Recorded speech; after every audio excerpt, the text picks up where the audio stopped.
പ്രിയപ്പെട്ട പ്രേക്ഷകരെ, പുതിയ ബ്രാൻഡ് വരാൻ പോകുന്നു എന്നുള്ള വിവരം പ്രേക്ഷകർ അറിഞ്ഞല്ലോ അല്ലേ? ആ കേരളം സർക്കാർ നിർമ്മിക്കുന്ന കേരളം നിർമ്മിക്കുന്ന നമ്മുടെ ബ്രാൻഡി, സർക്കാർ ബ്രാൻഡി, ആ സർക്കാർ ബ്രാൻഡിയുടെ പേര് എന്താണ് എന്ന് എന്തെങ്കിലും പിടുത്തമുണ്ടോ? പേരിടാൻ വേണ്ടിയിട്ട് നേരത്തെ തീരുമാനിച്ചിരുന്നു. പിന്നീട് ഹൈക്കോടതി ഇടപെട്ട് ഇപ്പോൾ പേര് ഇടാൻ വേണ്ടിയിട്ടുള്ള പൊതു പരസ്യം അവസാനിപ്പിച്ചു. ശനിയാഴ്ച പുതിയ ബ്രാൻഡി വിപണിയിലെത്തും എന്നുള്ളതാണ് നമ്മൾ മനസ്സിലാക്കുന്നത്.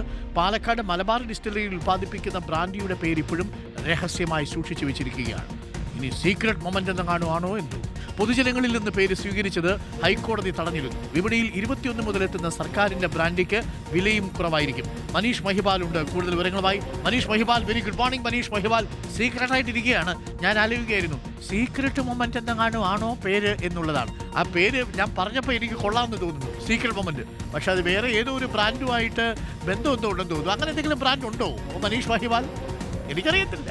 നിലവിൽ ആ പേര് രഹസ്യമായി സൂക്ഷിച്ചു വെച്ചിരിക്കുകയാണ്. നേരത്തെ പൊതുജനങ്ങളിൽ നിന്നും പേര് ചോദിച്ചുകൊണ്ട് സർക്കാർ ഒരു വിജ്ഞാപനം ഇറക്കിയത് വലിയ പുലിവാലായിരുന്നു. 10,000 രൂപ പാരിതോഷികവും ആ പേര് മാത്രമല്ല ലോഗോയും കൊണ്ടായിരുന്നു ക്ഷണിച്ചിരുന്നത്. പക്ഷേ അത് പിന്നീട് ഹൈക്കോടതി ഇടക്കാല ഉത്തരവിലൂടെ തടയുകയും ചെയ്തു. എന്താണെങ്കിലും ഇപ്പോഴിതാ സംസ്ഥാന സർക്കാരിൻ്റെ പൊതുമേഖലാ സ്ഥാപനം കൂടിയായിട്ടുള്ള ബെവ്കോയുടെ രണ്ടാമത്തെ ബ്രാൻഡാണ്. ആദ്യത്തെ ബ്രാൻഡ് ജവാനാണ്. ജവാൻ അത് റമ്മാണ്. തിരുവല്ലയിലാണ് അതിൻ്റെ ആസ്ഥാനം. ഇപ്പോഴിതാ പാലക്കാട് മലബാർ ഡിസ്റ്റിലറിയിൽ ആരംഭിക്കുന്ന റമ്മിൻ്റെ അത് ആരംഭിക്കുന്നത് 21 മുതൽ അത് ഉൽപ്പാദിപ്പിച്ച് വിതരണം ചെയ്യാൻ തുടങ്ങും. അതിന് വില കുറവായിരിക്കും. ജവാൻ പോലെ തന്നെ അതിന് താരതമ്യേന പൊതുവിപണിയിലെ മദ്യത്തിൽ വില കുറവായിരിക്കുന്നതാണ് പ്രത്യേകത. പക്ഷേ അതിൻ്റെ വിവാദമായ പശ്ചാത്തലം അതിൻ്റെ പേര് ക്ഷണിച്ചുകൊണ്ട് സർക്കാർ നേരത്തെ വിജ്ഞാപനം ഇറക്കിയതാണ്.